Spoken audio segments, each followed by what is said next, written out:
Salut, c'est Ingrid de Talk en français. Aujourd'hui, on va parler de la lettre H en français.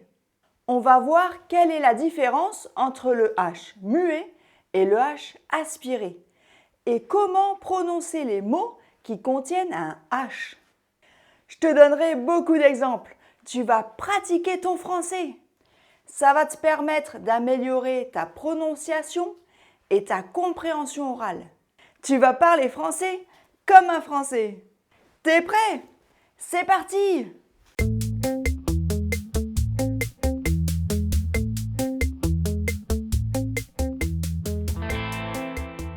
Dans une vidéo précédente, cette vidéo-là, on a vu qu'on peut trouver les lettres muettes à l'intérieur ou à la fin d'un mot. Rappelle-toi que ce sont des lettres qui s'écrivent mais qui ne se prononcent pas. Tu as appris qu'on peut classer les lettres muettes en 3 groupes. Le E muet, la lettre H et les consonnes finales. Je te conseille de regarder cette vidéo pour apprendre à repérer les consonnes qui sont muettes dans les mots français, surtout en fin de mot. Tu peux aussi regarder cette vidéo sur la lettre E. Tu apprendras dans quel cas on ne prononce pas le E en français. Aujourd'hui, on va parler de la lettre H. Il faut savoir qu'en français, on ne prononce pas la lettre H. Par exemple, on dit un homme, un hasard. T'as remarqué, on ne prononce pas la lettre H. Tu ne l'entends pas. Dans les deux cas, j'ai pas prononcé la lettre H. Pourtant, il y avait une différence. Quand j'ai dit un homme, j'ai fait la liaison. Mais quand j'ai dit un hasard, j'ai pas fait de liaison. Je peux pas dire un hasard avec la liaison, c'est pas possible. Pourquoi? Parce qu'il y a 2 types de H en français. Il y a le H muet et le H aspiré. Quelle est la différence? Le H muet, c'est comme s'il n'existait pas. Les mots qui commencent par un H muet agissent comme s'ils commençaient par une voyelle. C'est pour ça que j'ai dit un homme. J'ai fait la liaison, parce qu'on fait la liaison devant une voyelle ou un H muet. Un homme. D'accord? En fait, c'est comme si j'avais effacé le H. Il est écrit, mais c'est comme s'il n'existait pas. Donc, toutes les règles de prononciation et de grammaire que tu as apprises concernant les accords, les liaisons, l'élision avec l'apostrophe et autres qui s'appliquent avec les mots commençant par une voyelle, s'appliquent aussi avec les mots qui commencent par un H muet. Par exemple, on dit les hommes. On fait la liaison. On prononce le S final devant une voyelle ou un H muet. 7 hébergements. Ce devient 7 devant une voyelle ou un H muet. L'hélicoptère. Il y a une élision. Le devient L apostrophe devant une voyelle ou un H muet. J'hésite à acheter ces habits. Il y a encore une élision et une liaison. Je devient J apostrophe devant une voyelle ou un H muet. Et on a dit ses habits. On a fait la liaison. Mon habitude. Ma devient mon devant une voyelle ou un H muet. T'as remarqué? Toutes les règles qui s'appliquent pour les mots commençant par une voyelle s'appliquent aussi pour les mots commençant par un H muet. Le H aspiré. Le H aspiré, tout comme le H muet, ne se prononce pas. Par contre, la différence, c'est que les mots qui commencent par un H aspiré agissent comme s'ils commençaient par une consonne. Donc, toutes les règles de prononciation et de grammaire que tu as apprises concernant les accords, les liaisons, l'élision avec l'apostrophe et autres, qui s'appliquent avec les mots qui commencent par une voyelle ou un H muet, ne s'appliquent pas avec les mots qui commencent par un H aspiré. Quand un mot commence par un H aspiré, c'est comme s'il commençait par une consonne. C'est pour ça que j'ai dit un hasard et pas un hasard avec la liaison.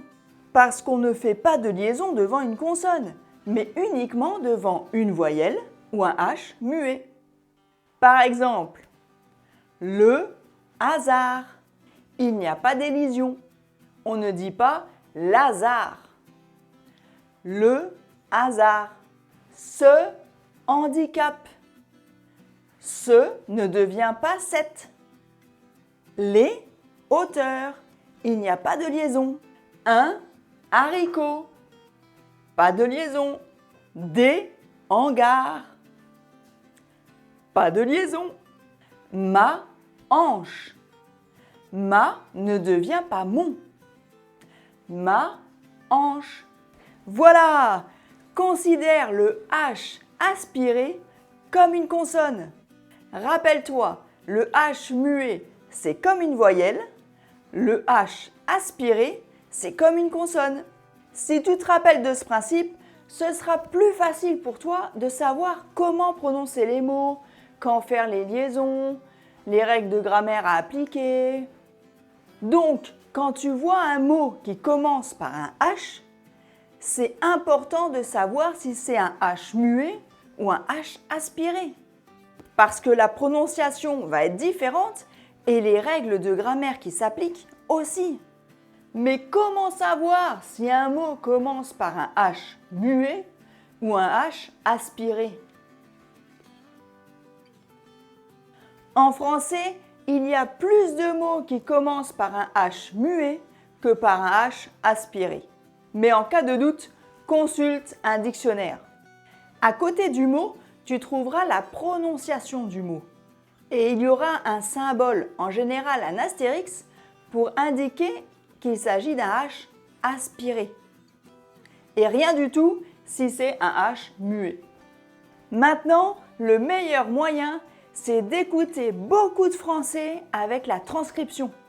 Comme ça, tu apprendras facilement quel mot commence par un H muet ou un H aspiré.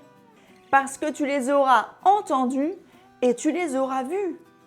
Mais il faut aussi que tu prononces ces mots dans des phrases, que tu répètes les conversations de français natifs. Pourquoi? Parce qu'apprendre une liste de vocabulaire par cœur, c'est pas amusant. Comme c'est pas une méthode agréable, tu vas avoir du mal à retenir tous ces mots. Donc, écoute beaucoup de français et imite les français natifs. En lisant les mots dans le contexte, en les écoutant et en les disant toi-même, tu te rappelleras rapidement de tous les mots de la vie courante qui commencent par un H. Donc, tu sauras les écrire et les prononcer correctement. Maintenant, si tu veux, on va faire quelques exercices ensemble. Écoute et répète après moi. J'ai préparé une liste de phrases qui contiennent des mots avec un H. Il y aura des mots avec un H muet et d'autres avec un H aspiré. Alors déjà, écoute bien chaque phrase. Ensuite, répète après moi. Essaye de trouver si le H est muet ou aspiré. C'est parti! J'ai entendu un hibou en train de hurler. J'ai entendu un hibou en train de hurler. À toi?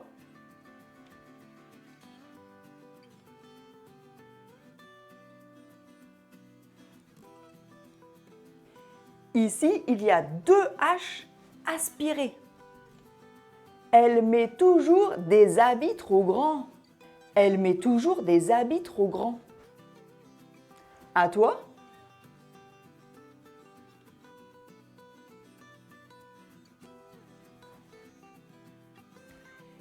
Ici, c'est un H muet.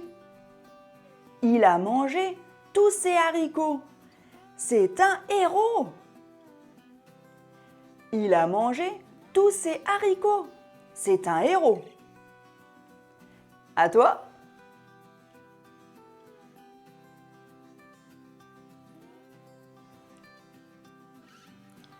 Ici, il y a 2 H aspirées. J'ai aimé son histoire à propos de son hamster. J'ai aimé son histoire à propos de son hamster. À toi?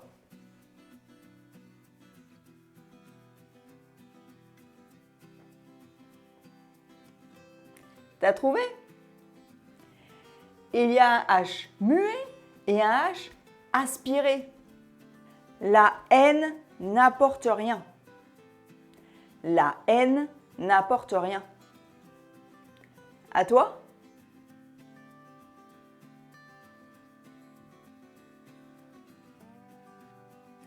C'est un H aspiré. On se souvient des jours heureux. On se souvient des jours heureux. À toi?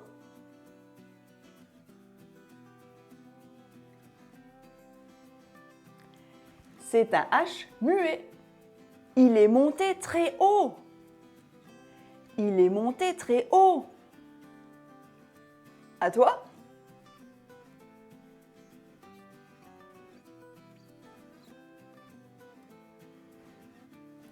C'est un H aspiré. Voilà, on a fait le tour de la lettre H.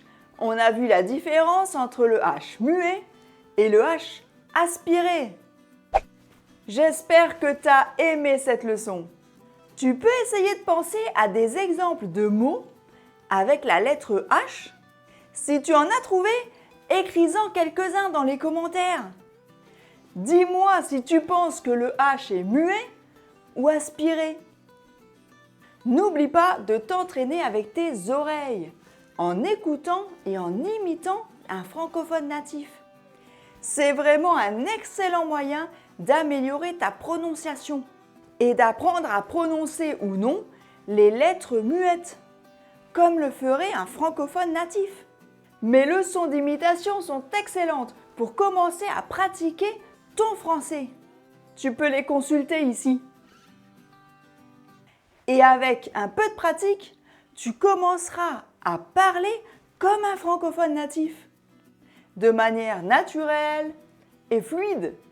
N'oublie pas de regarder la première vidéo sur les lettres muettes, si tu ne l'as pas encore vue. Tu apprendras comment prononcer les consonnes finales des mots. Et regarde aussi la vidéo sur le E muet. N'oublie pas de t'abonner à ma chaîne YouTube. Si tu veux apprendre à parler français couramment, inscris-toi à mon cours gratuit 3 étapes pour parler français comme un natif. Salut!